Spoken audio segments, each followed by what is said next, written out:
ayaan dhaweyd waxa la isku ogaa inay ciidamo 300 ay aruuriyaan waxaana noo sheegay inay 300 ay maanta diyaar yihiin 300 oo qof ciidanka diyaar ma yihiin ayaga nasiib leh madaxweynihii iyo taliyaashii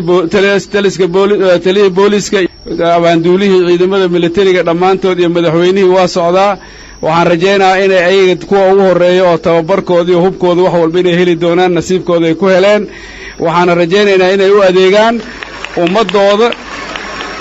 ay nabad ugu adeegi doonaan